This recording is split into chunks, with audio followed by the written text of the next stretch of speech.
लेकिन आज वो विद्यालय हमारे लगभग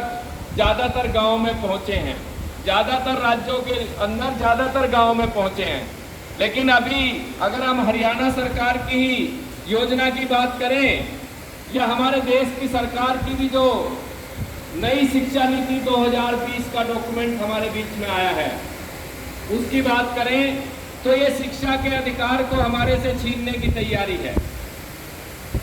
चाहे वो चिराग योजना हो, चाहे वो मॉडल संस्कृति विद्यालयों के अंदर फीस लागू करने की बात हो, जो आम आदमी को आने वाले समय में शिक्षा से वंचित करेगी। इसके अलावा चाहे वो हेल्थ का क्षेत्र है, चाहे शिक्षा का क्षेत्र है, चाहे रेलवे है, चाहे बिजली बोर्ड है, पब्लिक हेल्थ है, इन सभी के अंदर ऐसी नीतियां लाई जा रही हैं कि लोगों के रोजगार के जो अवसर हैं वो खत्म हो जाएंगे। जब रोजगार के अवसर खत्म होंगे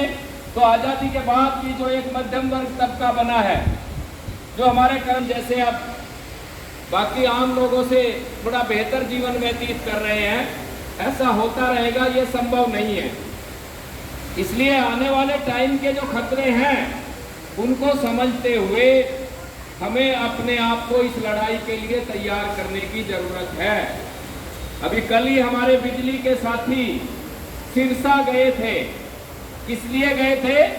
कि कौशल रोजगार निगम बिजली बोर्ड के अंदर लागू ना किया जाए। अभी कुछ दिन पहले हमारे नगर पालिका के साथियों ने हड़ताल की थी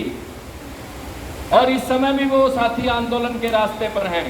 कि नगर निगम के अंदर थोड़े समय ही पहले उन्होंने ठेकेदारों से पिंड छुड़ा करके अपने कर्मचारियों को रोल पर कराया था। तो ये जो या ठीक इसी समय में जब देश के अंदर कृषि के अंदर काले कानून बनाए जा रहे थे, उस समय श्रमिकों के खिलाफ भी कुछ कानून राज्यसभा लोकसभा के अंदर पास किए गए। किसानों ने अपनी लंबी लड़ाई के बाद, जिसमें देश के कर्मचारी, मजदूरों, महिलाओं, उन सबका बड़ा योगदान रहा उस आंदोलन के अंदर, उसके बावजूद हम उन 3 काले कानूनों को वापस कराने में कामयाब हुए। वहीं अभी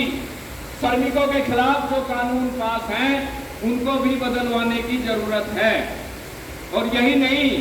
किस तरह का खतरा देश के अंदर राजनीतिक रूप से भी हम देखते हैं, जो तानाशाही का खतरा हमारे सामने है। चुनी हुई सरकारों को किस तरीके से पैसे के बल पर बदल दिया जा रहा है। तो ऐसे माहौल में हमारे लिए ये जो आज़ादी की 75वें वर्षगांठ की पूर्व संध्या के जो कार्यक्रम है, ये ठीक जनता को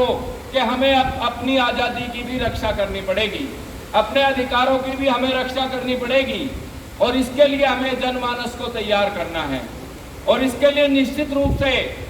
जो लड़ाकू संगठन हैं उन्हें फील्ड में जाना होगा, मैदान में जाना होगा, उन्हें गांव में जाना होगा, मोहल्ले में जाना होगा और वहां जाकर के लोगों को जागरूक करने की जरूरत है।